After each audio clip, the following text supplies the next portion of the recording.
Bonjour, une petite vidéo pour des élèves de seconde. Il sera question d'inéquation et de tableau de signes. Et en fait, ici, on a affaire à un problème. Sur la figure ci-contre, le segment AB est de longueur 4. M est un point mobile sur le segment AB, ça veut dire qu'on peut le déplacer sur ce segment. AMNP et MBQR sont deux carrés, comme vous voyez ici, représentés. On note X, donc la distance AM, et on cherche en fait les positions de M telles que la surface constituée par les deux carrés soit supérieure ou égale à 10. Et pour résoudre donc ce petit problème, on a quatre consignes. La première, c'est bien sûr à quel intervalle appartient le nombre X. Et ensuite, il faut montrer en fait que tout simplement le problème revient à résoudre une inéquation. On sera aidé après avec la troisième consigne où il faudra développer comme par hasard un produit, ce qui doit nous permettre à la quatrième consigne d'en déduire les solutions de l'inéquation et donc de conclure concernant le problème. Je laisse le temps donc d'appuyer sur pause, d'essayer de répondre donc à ces quatre consignes et simplement après, vous pouvez lire la suite de cette vidéo.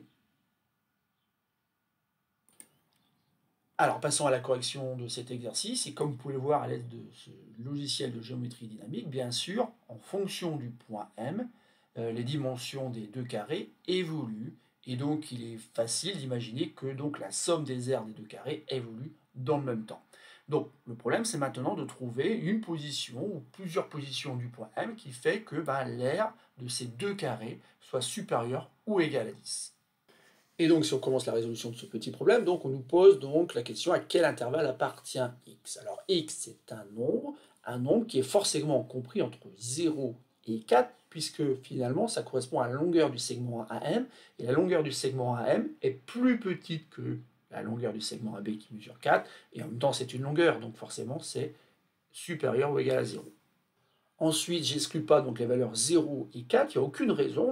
On aura forcément une figure particulière si x prend la valeur 0, ça veut dire que l'un des carrés se réduit à un point, comme on peut le voir sur ce logiciel de géométrie dynamique. En effet, ici, finalement, on a un carré qui se réduit à un point et l'autre carré qui prend toute la place. On a la même chose, bien sûr, lorsque M vient se positionner en B, dans le cas où x est égal à 4. Maintenant, il faut montrer que le problème revient à résoudre une inéquation 2x au carré moins 8x plus 6 supérieur ou égal à 0. C'est pas très compliqué, il suffit tout simplement d'exprimer en fonction de x les aires de ces deux carrés. Ici, je note A1 l'aire du carré AMNP. C'est un carré de côté x et donc son aire, c'est tout simplement x au carré. Et si je note A2 l'aire du second carré, j'ai tout simplement à déterminer donc la longueur d'un des côtés. C'est pas très compliqué, puisqu'en fait ici AM vaut x, que AB vaut 4. Je peux en déduire que la longueur MB, c'est égal donc à 4 moins x. La longueur du segment AMB, c'est tout simplement ce qui reste lorsqu'on a enlevé x. J'en déduis donc que l'aire A2 s'écrit tout simplement 4 moins x, le tout au carré. Et donc maintenant, je vais pouvoir réécrire donc le problème à l'aide d'une inéquation. Je rappelle qu'on cherche donc les positions de M telles que la surface constituée par les deux carrés soit supérieure ou égale à 10.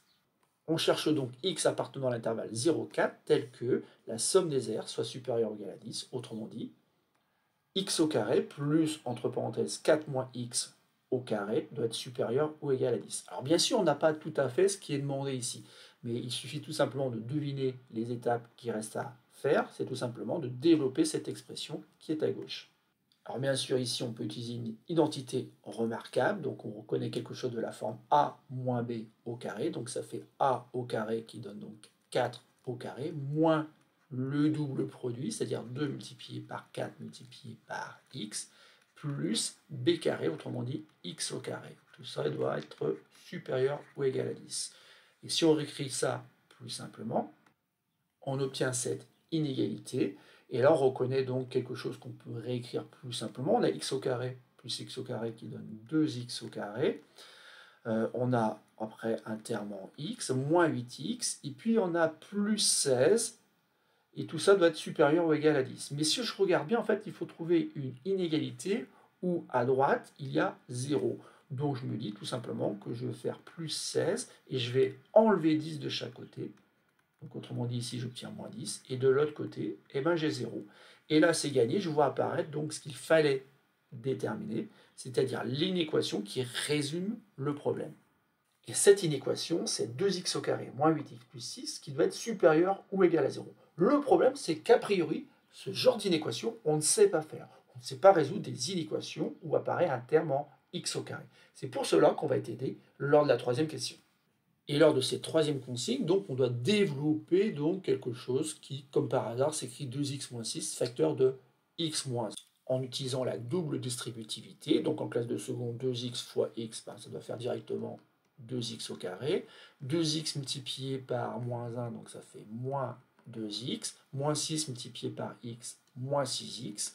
Et enfin, moins 6, attention, multiplié par moins 1, moins multiplié par moins donne plus. Et donc ça donne plus 6. Si maintenant je réduis, j'obtiens comme par hasard l'expression de la question précédente, c'est-à-dire 2x au carré moins 8x plus 6. Et d'après la quatrième consigne, ça doit me permettre d'en déduire les solutions de l'inéquation 2x au carré moins 8x plus 6 supérieur ou égal à 0 et de conclure concernant donc le problème. Et pourquoi ça me permet d'avancer? Tout simplement parce que je peux remplacer cette expression développée par l'expression ici qui est factorisée.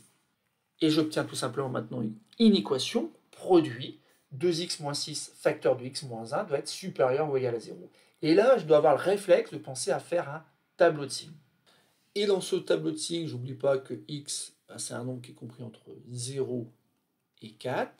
Je rappelle tout simplement que donc ici, je vais écrire 2x moins 6, ici x moins 1, et enfin sur la dernière ligne, le produit des deux. Et ce produit-là, je peux par exemple l'appeler f de x pour gagner un peu de place. Ensuite, donc, va falloir se rappeler comment on complète donc ce tableau de signes. Je rappelle qu'on a deux expressions affines, 2x moins 6 et x moins 1. Mais ce qui nous intéresse dans un premier temps, c'est pour quelle valeur de x ça s'annule. 2x moins 6 égale 0, ça équivaut à dire que 2x égale 6, et donc que x est égal à 6 demi ou encore 3. Donc on a une première valeur particulière, la deuxième n'est pas très compliquée parce que c'est celle qui annule x moins 1, et donc la deuxième valeur c'est 1. Donc 1 et 3 sont nos deux valeurs particulières. Ensuite, comme je l'ai rappelé tout à l'heure, donc ici on a une expression qui s'annule en 3, mais puisque c'est une expression d'une fonction affine croissante, on part du moins pour aller vers le plus. Il en est de même ici, puisque devant le x, on pourrait imaginer qu'il y a un 1. Donc cette expression s'annule en 1. Dans un premier temps, c'est négatif, positif, positif.